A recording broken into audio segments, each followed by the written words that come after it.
So we're told that f of x is equal to the infinite series. We're going from n equals 1 to infinity of n plus 1 over 4 to the n plus 1 times x to the n. And what we want to figure out is what is the definite integral from 0 to 1 of this f of x. And like always, if you feel inspired, and I encourage you to feel inspired, pause the video and see if you can work through this on your own. Or at any time while I'm working through it, pause it and try to keep on going. All right, well, let's just rewrite this a little bit. This is going to be the same thing as the integral from 0 to 1. F of x is this series. So I could write the sum from n equals 1 to infinity of n plus 1 over 4 to the n plus 1 times x to the n. And now what I'm about to do might be the thing that might be new to some of you. But this is essentially, we're taking a definite integral of a sum of terms. And that's the same thing as taking the sum of a bunch of definite integrals. Let me make that clear. So if I had let's say this is a definite integral 0 to 1, and let's say I had a bunch of terms here. I could even call them functions. Let's say it was g of x plus h of x, and I just kept going on and on and on, dx. Well, this is the same thing as the sum of the integrals, as the integral from 0 to 1 of g of x dx plus the integral from 0 to 1 h of x dx plus, and we go on and on and on forever, however many of these terms are. This comes straight out of our integration properties. So we can do the exact same thing here, although we'll just do it with the sigma notation. This is going to be equal to the sum from n equals 1 to infinity of the integral, the definite integral of each of these terms.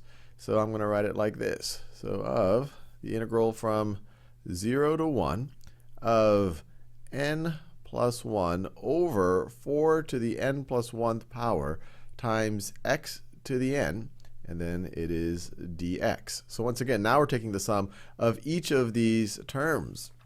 So let's evaluate this business right over here. So that is going to, I'll just keep writing it out. This is going to be equal to the sum from n equals 1 to infinity.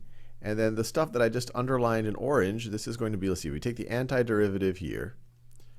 We are going to get to x to the n plus 1, and then we're going to divide by n plus 1. So we have this original n plus 1 over 4 to the n plus 1. And that's just a constant when we think in terms of x for any one of these terms.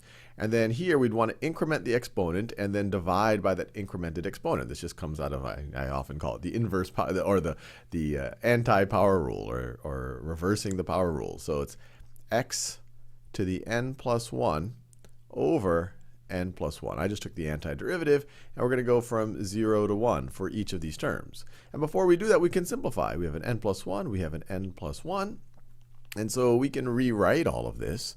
This is going to be the same thing. We're going to take the sum from n equals 1 to infinity. And this is going to be what we have in here. When x is equal to 1, it is 1. We could write 1 to the n plus 1 over 4 to the n plus 1. Actually, why don't I write it that way? 1 to the n plus 1 over 4 to the n plus 1 minus 0 to the n plus 1 over 4 to the n plus 1. So we're not going to even have to write that. I could write 0 to the n plus 1 over 4 to the n plus 1, but this is clearly just 0. And then this, and this is starting to get nice and simple now. This is going to be the same thing. This is equal to the sum from n equals 1 to infinity. We almost are going to get to our drum roll of 1/4 to the n plus 1. Now you might immediately recognize this. This is an infinite geometric series. What is the first term here? Well, the first term is, well, when n is equal to 1, the first term here is 1/4 to the second power.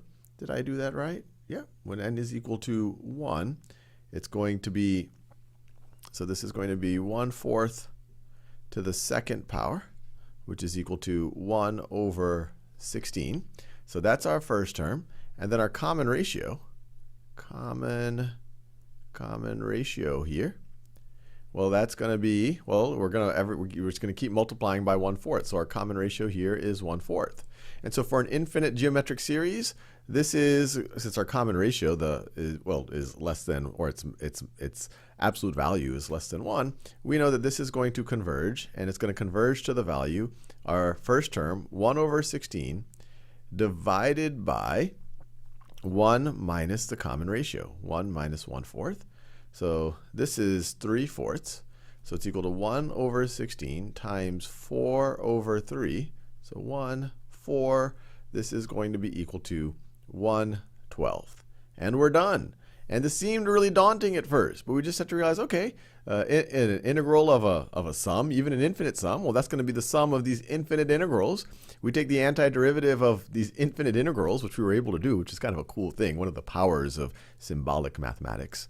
And then we realize, oh, we just have an infinite geometric series, which we know how to find the sum of, and we're done.